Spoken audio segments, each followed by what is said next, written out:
Immediately, morning came. The high priest held a consultation with the elders and scribes and all the Sanhedrin, and after binding Jesus, they led him off and handed him over to Pilate.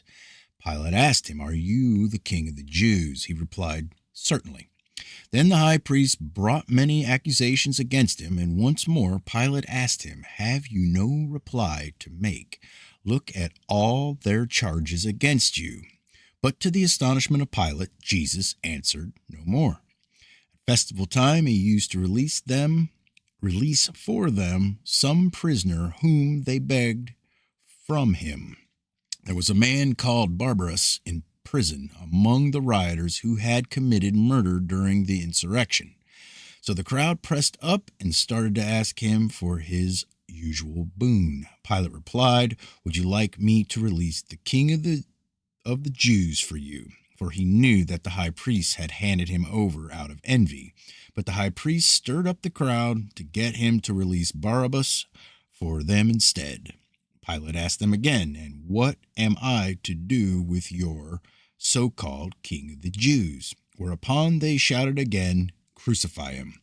"Why?" said Pilate, "what has he done wrong?" But they shouted more fiercely than ever, "Crucify him." So, as Pilate wanted to satisfy the crowd, he released Barabbas for them. Jesus he handed over to be crucified after he had scourged him.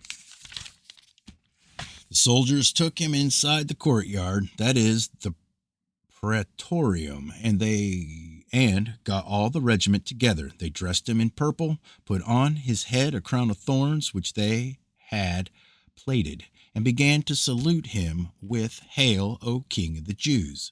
They struck him on the head with a stick and spat upon him and bent their knees to him in homage. Then, after making fun of him, they stripped off the purple, put on his own clothes, and took him away to crucify him. They forced Simon, a Cyrenian, who was passing on his way from the country, the father of Alexandria and Rufus, to carry his cross, and they led him to the place called Golgotha, which means the place of a skull. They offered him wine flavored with myrrh, but he would not take it. Then they crucified him and distributed his clothes among themselves, drawing lots for them to decide each man's share. It was 9 in the morning when they crucified him. The inscription bearing his charge was, "The King of the Jews." They also crucified 2 robbers along with him, one at his right and one at his left.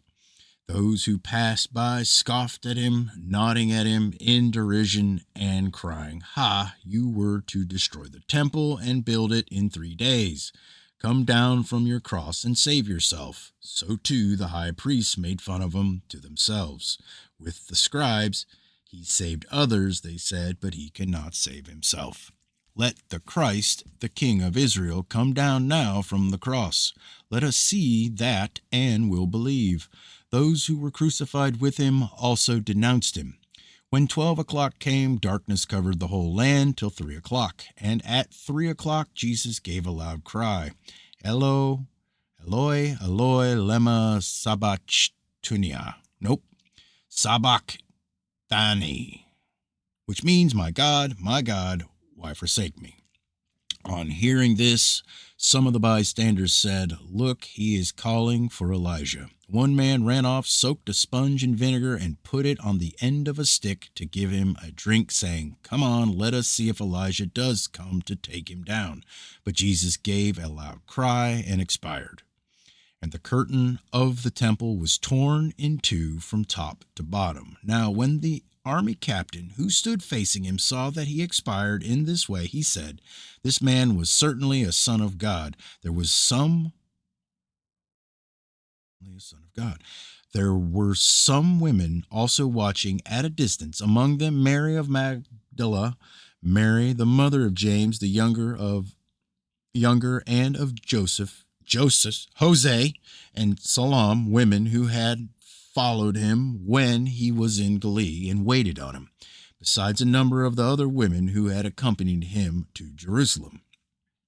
By this time it was evening, And as it was the day of preparation, that is, the day before the Sabbath, Joseph of Arimathea, a counselor of good position, who himself was on the outlook for the reign of God, ventured to go to Pilate and ask for the body of Jesus.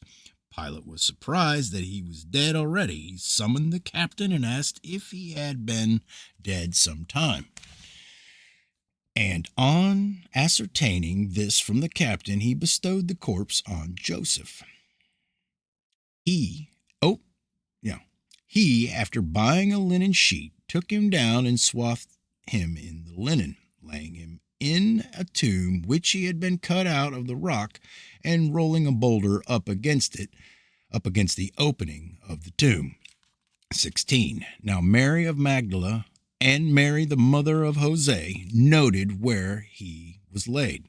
And when the Sabbath had passed, Mary of Magdala, mother of James and Salome, bought some spices in order to go and anoint him. Then very early on the first day of the week, they went to the tomb after sunrise. They said to themselves, "Who will roll away the boulder for us at the opening of the tomb?" For it was a very large boulder. But when they looked, they saw the boulder had been rolled to one side, and on entering the tomb, they saw a youth sitting on the right, dressed in a white robe. They were bewildered, but he said to them, "Do not be bewildered. You are looking for Jesus of Nazareth, who was crucified. He is risen. He is not here. There is the place where he was laid. Go and tell his disciples and Peter, he precedes you in Galilee as he told you. You shall see him there." But they fled out of the tomb, for they were seized with terror and beside themselves. They said nothing to anyone, for they were afraid of. Now, after he rose early on the first day of the week, he appeared first to Mary of Magdala, out of whom he had cast 7 demons. She went and reported it to those who had been with him, as they mourned and wept. But although they heard that he was alive and had been seen by her, they would not believe it. After this, he appeared in another form to 2 of them as they walked on their way to the country. They too went and reported it to the rest, but they would not believe them either. Afterwards, he appeared at the table to the 11 themselves and reproached them for their unbelief and dullness of mind, because they had not believed those who saw him risen from the dead. But they excused themselves, saying, "This age of lawlessness and unbelief lies under the sway of Satan, who will not allow what lies under the unclean spirits to understand the truth and power of God. Therefore, they said to Christ, 'Reveal your righteousness now.' Christ answered them, 'The term of years for Satan's power has now expired, but other terrors are at hand.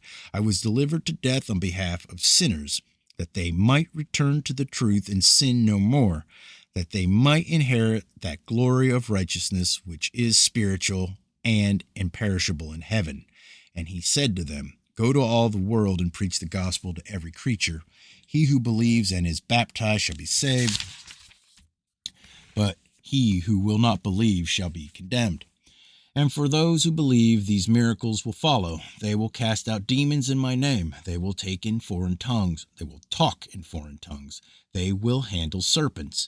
And if they drink any deadly poison, it will not hurt them. They will lay hands on the sick and make them well.'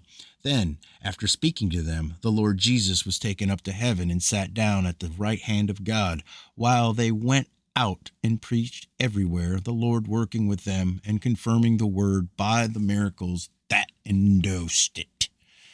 B. There was an A over here. I didn't say it. I don't know what that means. There's an A. There's a B. But they gave Peter and his companions a brief account of all these injunctions. And after that, Jesus himself sent out by means of them from east to west the sacred and perishable message of eternal salvation. That is the end of Mark. Going to do Luke next. I wonder if it's the same thing.